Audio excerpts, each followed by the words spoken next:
जय गुरुदेव।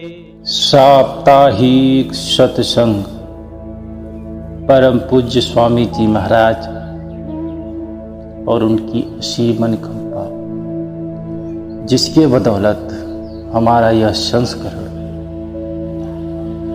जो सप्ताह में सोमवार के दिन प्रकाशित किया जाता है, हमारा मात्र इतना उद्देश्य कि संत महापुरुषों की वाणी जो लिपिबद्ध तरीके से है उसको मात्र अपनी आवाज दे करके आप प्रेमी जनों के सम्मुख प्रदर्शित किया जाए, जिससे आप लाभ ले सकें। जय गुरुदेव।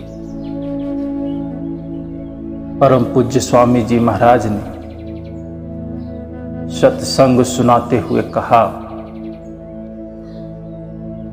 कि आगे जो परिस्थिति दिखाई पड़ रही है उसका वर्णन नहीं किया जा सकता। वर्णन करना मतलब व्यक्ति यह समझ लेगा कि हमें भयभीत किया जा रहा, लेकिन बताया जाना भी जरूरी है। वो इतनी विकराल परिस्थितियां होंगी, डॉक्टर मौजूद होते हुए भी इलाज नहीं हो सकता, पैसा मौजूद होते हुए भी सामान उपलब्ध नहीं हो सकता,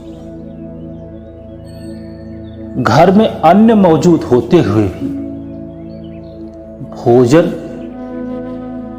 नसीब नहीं हो सकता। इन परिस्थितियों की परिकल्पना अगर आप अभी से करें तो ऐसा अवश्य हो सकता है कि उन परिस्थितियों में आप संभल जाएंगे। महापुरुष इशारा कर सकते हैं।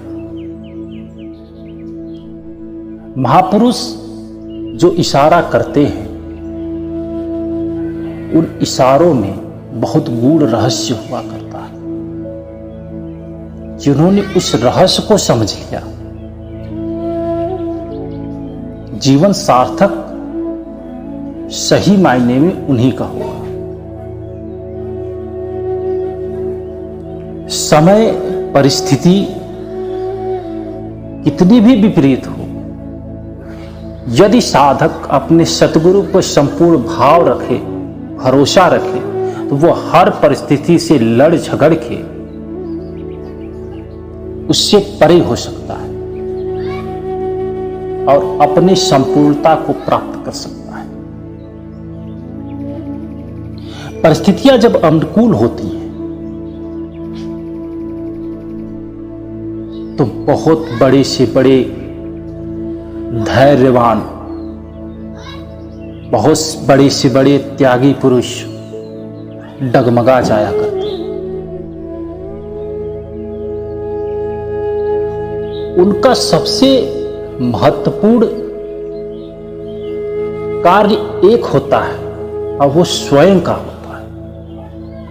वो स्वयं को परिपूर्ण समझते हैं, इसलिए वह अपने पथ से प्रतिष्ठ हो जाते हैं। वो पथ से भ्रमित हो जाया करते हैं, क्योंकि वो खुद को संपूर्ण समझ लेते हैं। एक वीरवान पुरुष वो अपने आप को सम्राट समझता है। स्थिति परिस्थिति बदली, वो टूट जाता है। एक तेजस्वी पुरुष अपने आप को ज्ञानवान समझता है। स्थिति परिस्थिति बदली, सारे ज्ञान धाराशाही हो जाते। लेकिन एक साधक जिसका आधार उसका सद्गुरु है, परिस्थितियां अच्छी हो, परिस्थितियां बुरी हो, परिस्थिति अनुकूल हो प्रतिकूल हो, उसका आधार है वो अपने आधार से जुड़ा रहता है और परिस्थितियों का भेदन करके निकल के सामने निखर के आता है।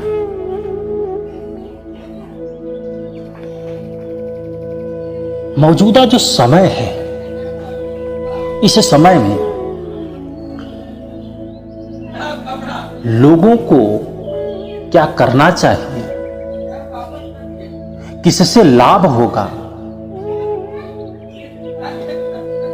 इसकी चिंता न करके भविष्य संवारने की चिंता में समय को व्यर्थ गंवा रहे हैं। ये आप लोग थे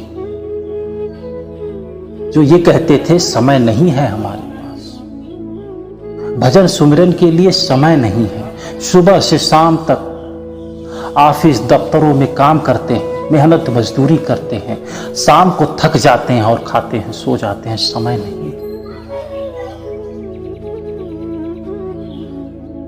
आज समय है। हम ये नहीं कहना चाहते कि ये जो समय है ये बहुत सुनहरा समय है और सिर्फ भजन सुमिरन करें, घर की परिवार की चिंता को छोड़ दें और जीवन यापन के लिए जो महत्वपूर्ण बिंदु हैं उस पर चिंतन छोड़ दें, लेकिन व्यर्थ की चिंतन न करें। व्यर्थ के चिंतन से आपको कुछ मिलने वाला नहीं। सरकार ने जो नियमावली बनाई, जगह जगह बंदियां लगा दी, जगह जगह जो पाबंदियां लगाई हैं उसको आप नहीं तोड़ सकते। सरकार को गलत ठहराना, सही ठहराना, इस पर व्यर्थ चिंतन करके क्या फायदा। चिंतन करने का समय मिला है, इसका सदुपयोग तो हो ही सकता है। उस परमार्थ को प्राप्त करने का यह सुनहरा अवसर प्रतीत होता है। इस समय को जी लेने से हमें लगता है कि जीवन को कृतार्थ कर लिया जाए।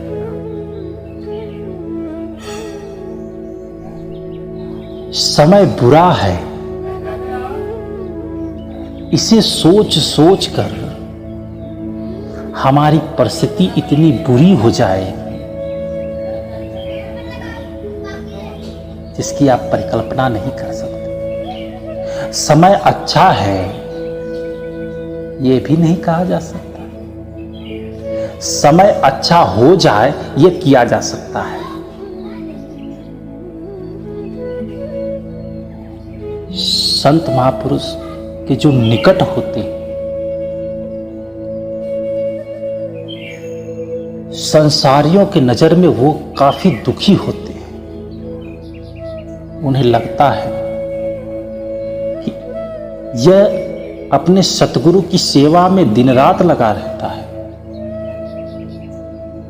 और दुख इसी को सबसे ज्यादा सताता है। ये उनकी व्यर्थ का चिंतन है, ये उनका व्यर्थ की बातों का मंथन है,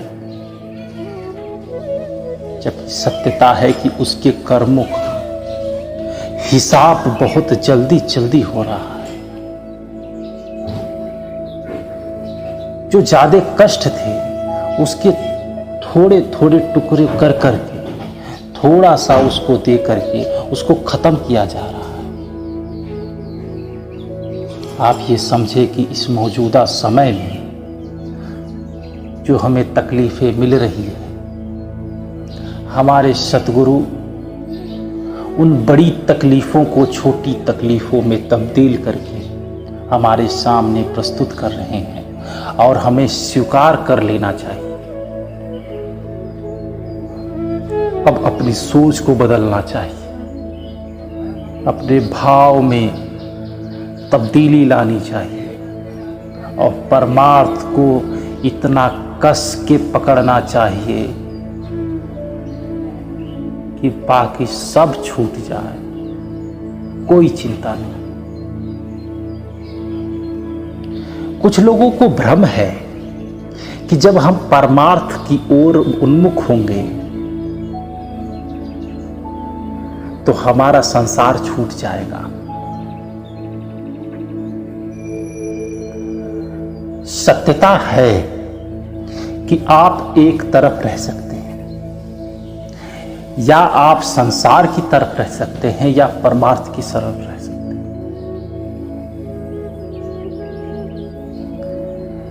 लेकिन संसार की तरफ रहेंगे तो परमार्थ का थोड़ा सा भी ख्याल नहीं रह सकता आपको, और परमार्थ की तरफ रहेंगे तो संसार का पूरा ख्याल रह सकता है। ये बहुत बड़ी विडंबना है। परमार्थ में जो सबसे पहली सीढ़ी है सेवा की, वही तो संसार है। संत हमेशा कहते हैं कि सेवा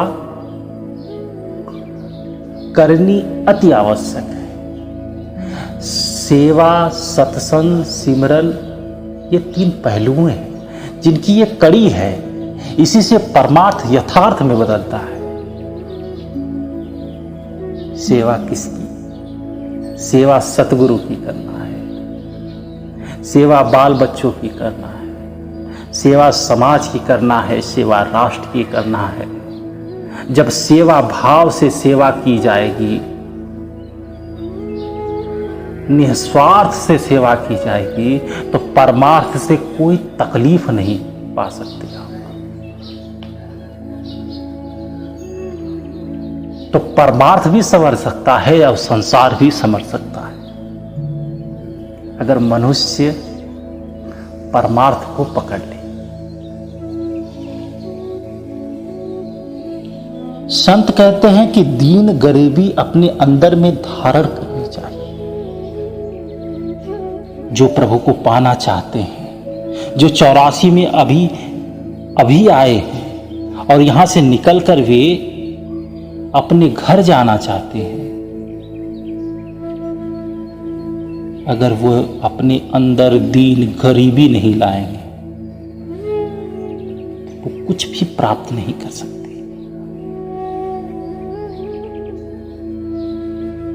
सब कुछ उनके हाथ से चला जाएगा। कहा गया कि दीन गरीबी बंदगी साधन के अधीन, ताके संग मैं रहूं ज्यों पानी संग मीन। कहते हैं कि जो ऐसे हैं जिनमें दीन और गरीबी है, वही बंदगी कर सकते हैं, वही उसको पा सकते हैं। दूसरे यह कि मैं भ्रम में कैसे रहता हूं, ये सोचने की बात है। कितना सुंदर प्रमाण दिया गया है कि हर महात्मा सुंदर से सुंदर प्रमाण देते हैं कि हर एक की समझ में आ जाए। कहते हैं कि जितनी प्रीत और मोहब्बत, जितना प्यार मछली जल के साथ करती है, उतना प्यार उसके साथ नहीं कर सकती जो उसको उस जल में डाला है। यदि दीन गरीबी अपनी ठीक करना है तो संतों की शरण में जानी चाहिए इंसान को। इंसान जब संतों की शरण में जाता है और दीन गरीबी को अपने अंदर धारण किए होता है, तो सत्संग के प्रत्येक वचन उसके हृदय में स्थापित हो जाया करते। दीन गरीबी से अहंकार का नाश होता है।